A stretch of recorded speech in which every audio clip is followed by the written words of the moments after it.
Hello friends, welcome back to my channel. আজকে তোমাদের সামনে শেয়ার করছি একটা খুব সুন্দর রেসিপি। এটা ব্রেকফাস্টের রেসিপি। আমাদের বাড়িতে এই রেসিপিটা আমার মা প্রায় অনেক দিনই বানিয়ে থাকে।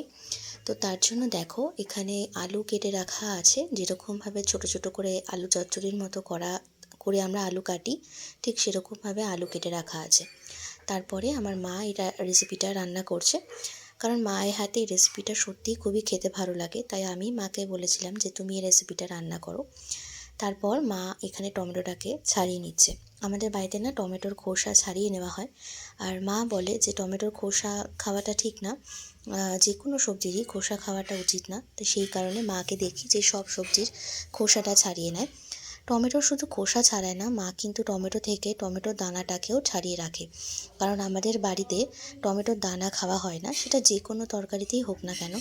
এমনকি যখন চাটনি রান্না করা হয় না, তখনও আমি মাকে দেখেছি মা টমেটোর দানাগুলোকে ছাড়িয়ে তারপরে কিন্তু টমেটো দিয়ে চাটনিটা করে।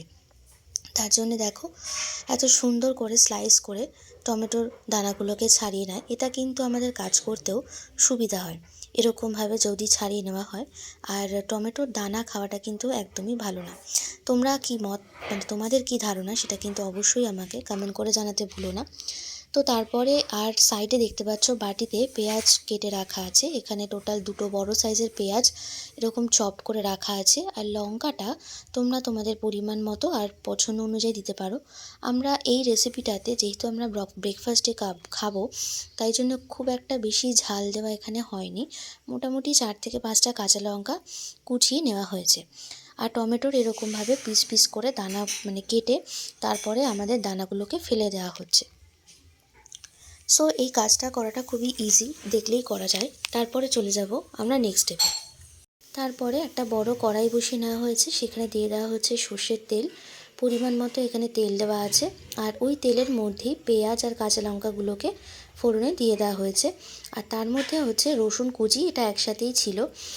রসুন কুচিটাকে এরকম 4-5 কোয়া রসুন কুচি এরকমভাবে দিয়ে দেওয়া হয়েছে। আর তারপরে আলুগুলোকে দিয়ে আমরা কিছুক্ষণ ঢাকা দিয়ে ভেজে নেব। আলুগুলোকে দেওয়ার সময় কিন্তু আমাদের অবশ্যই নুনটা একটু পরে দিতে হবে, সঙ্গে সঙ্গে দিলে কিন্তু আলুটা ভাজা হবে না। নুন আর হলুদ আমরা 1 চামচ করে একটু কিছুক্ষণ পরে দেব। কিছুক্ষণ ঢাকা দেওয়ার পরে আমরা নুন আর হলুদটা দিয়ে দেব। তারপর আবার আলুটাকে ভালো করে ভেজে নেব। আর এখানে সবসময় কিন্তু যত ঢাকা দিয়ে ভাজা হবে ততই কিন্তু ভাজাটা খুব তাড়াতাড়ি হয় আর খুব সুন্দরভাবে ভাজাটা হয়ে যায়। আলুটা যখন ভাজা হয়ে যাবে, তারপরে আমরা এখানে টমেটো যে কেটে রাখা ছিল সেই টমেটোগুলোকে দিয়ে দেব। তবে এখানে টমেটোটাও কিন্তু যেহেতু আমরা পরে দিয়েছি আর খোসা যেহেতু ছাড়ানো আছে, খুব তাড়াতাড়ি টমেটোটা গলে যাবে। কিছুক্ষণ ঢাকা দিয়ে রাখলেই আমাদের টমেটোটা একেবারে গলে যাবে। আর পাশে আর একদিকে যে কাজটা করে নিতে হবে সেই হচ্ছে ডালিয়া। ডালিয়া রেসিপিটাই তোমাদের সাথে আজকে শেয়ার করছি, যেটা আমার মা প্রায় দিনই করে থাকে। প্রায় দিন বলাটা ভুল হবে, যখন আমাদের বাড়িতে সকালবেলা রুটি হয় না বা প্রত্যেক দিন একই রুটি পরোটা লুচি ভালো লাগে না, তখন একটু অন্যরকম খাবার খেতে ভালো লাগে। তো তখন কিন্তু আমাদের বাড়িতে ডালিয়া রেসিপিটা হয়ে যায়। আর এই রেসিপিটা খুব তাড়াতাড়িও হয় আর খেতেও খুবই টেস্ট হয়। আর বাচ্চা থেকে বড় সবাই কিন্তু এই রেসিপিটা খুবই পছন্দ করে। ডালিয়াটাকে ভিজিয়ে আগে থেকে ভালো করে ধুয়ে নিয়ে তারপর জল ঝরিয়ে রাখা ছিল। তারপরে কিন্তু আমরা এখানে আলুটার মধ্যে ডালিয়াটা দিয়ে দিয়েছি। আর হচ্ছে 1 চামচ নুন দিয়ে ভালো করে ডালিয়াটাকে ভেজে নিতে হবে। তারপরে পরিমাণ মতো জল দিয়ে দিতে হবে, যাতে ডালিয়াটা ভালো করে সেদ্ধ হয়। আর ডালিয়ার পরিমাণ অনুযায়ী জলের পরিমাণটা কিন্তু একটু বেশি রাখতে হবে, কারণ ডালিয়া কিন্তু যত সেদ্ধ হবে তত কিন্তু জলটা সোক করে নেবে। তারপর পরিমাণ মতো এখানে ম্যাগি মশলা দিয়ে দেওয়া হয়েছে। তবে এখানে ম্যাগি মশলাটা চাইলে অ্যাভয়েড করা যেতে পারে। তবে আমার এখানে মনে হয় ম্যাগি মশলা দিলে সুন্দর একটা ফ্লেভার আসে, তাই জন্য আমার মা ম্যাগি মশলাটা এখানে অ্যাড করে।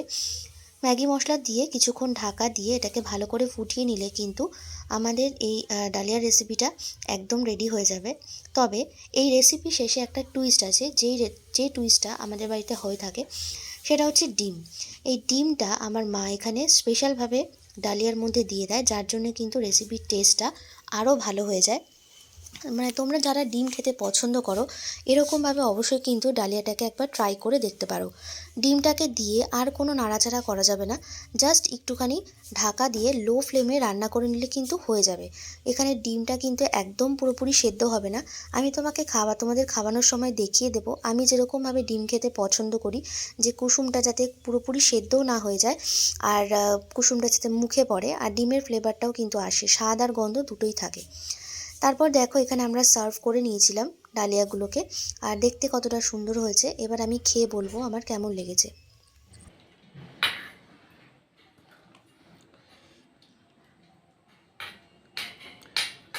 কি দিয়ে করেছি আর কেমন হয়েছে খেতে বল। ডিম দিয়ে করেছো, হুম, ডিমের পোচ আর ম্যাগি মশলা দিয়েছে, টমেটো। হুম, এত বুঝিস কি করে? পাক্কা রাঁধুনি। ফাটাফাটি হয়েছে।